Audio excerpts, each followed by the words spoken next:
ಈ ಒಂದು blog actually festival ದಿನ ತೆಗ್ದಿರೋವಂಥದ್ದು. Happy Tamil new year to all.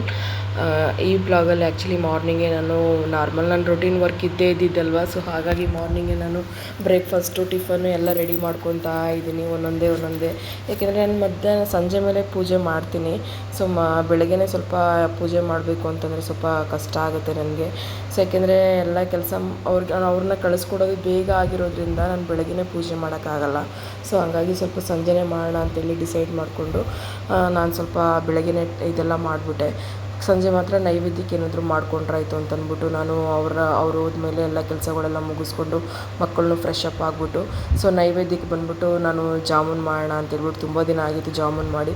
So ಸಿಂಪಲ್ಲಾಗಿ ಜಾಮೂನ್ನೇ ಮಾಡೋಣ ಅಂತೇಳಿ ಜಾಮೂನ್ ಮಾಡ್ತಾಯಿದ್ದೀನಿ. ಸೊ ಹಾಗೆ ಸ್ವಲ್ಪ ಕೂಲರ್ ಆರ್ಡ್ರ್ ಮಾಡಿದ್ವಿ, ಹಂಗೆ ಕೂಲರ್ ಕೂಡ ಬಂದಿತ್ತು. ಹಾಗೆ ನಮ್ಮ ಮನೆಯವ್ರಿಗೆ ಸ್ವಲ್ಪ ಬೇಗ ಬರಲಿಕ್ಕೆ ಹೇಳಿದ್ದೆ ದೇವಸ್ಥಾನಕ್ಕೆ ಹೋಗೋಣ ಅಂತಂದ್ಬಿಟ್ಟು.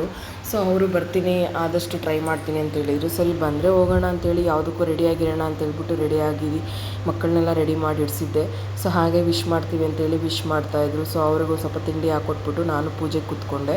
ಸೊ ನಾರ್ಮಲಿ ನಾನು ಸಿಂಪಲ್ಲಾಗಿ ಮಂಗಳವಾರ ಯಾವಾಗಲೂ ವಾರ ಮಾಡೋದೆ. ಸೊ ಆ ಫೆಸ್ಟಿವಲ್ ಕೂಡ ಮಂಗಳವಾರನೇ ಬಿದ್ದಿರೋದ್ರಿಂದ ನನಗೆ ಇನ್ನೂ ಸ್ವಲ್ಪ ಈಸಿ ಆಯಿತು. ಸ್ವಲ್ಪ ನೈವೇದ್ಯಕ್ಕೆ ಮಾತ್ರ ಏನಾದರೂ ಮಾಡಿ ಇಟ್ಬಿಟ್ಟು ಪೂಜೆ ಎಲ್ಲ ಮುಗಿಸಿ ವೆಯ್ಟ್ ಮಾಡ್ತಿದ್ದೆ. ಅವರು ಬಂದಮೇಲೆ ದೇವಸ್ಥಾನಕ್ಕೆಲ್ಲ ಹೋಗಿ ಬಂದು ಮಕ್ಕಳನ್ನ ಒಂದು ರೌಂಡ್ ಕರ್ಕೊಂಡು ಮನೆಗೆ ಬಂದ್ವಿ. ಸೊ ಹಾಗೆ ಕೂಲರೆಲ್ಲ ಸೆಟ್ ಮಾಡಿಬಿಟ್ಟು ಇವತ್ತು ಊಟ ಎಲ್ಲ ಮಾಡಾಯಿತು. ಸೊ ಓಕೆ ಫ್ರೆಂಡ್ಸ್, ಇವತ್ತಿನ ಬ್ಲಾಗ್ ಆ್ಯಕ್ಚುಲಿ ಇಷ್ಟೇ. ಇದ್ರ ಫುಲ್ ವೀಡಿಯೋ ಬಂದ್ಬಿಟ್ಟು ಯೂಟ್ಯೂಬಲ್ಲಿ ಅಪ್ಲೋಡ್ ಆಗಿರುತ್ತೆ, ಪ್ಲೀಸ್ ಚೆಕ್ ಮಾಡಿ. ನೆಕ್ಸ್ಟ್ ವೀಡಿಯೋದಲ್ಲಿ ಸಿಗ್ತೀನಿ. ಅಲ್ಲಿವರೆಗೂ ಎಲ್ಲರಿಗೂ ಕೂಡ ಬಾಯ್.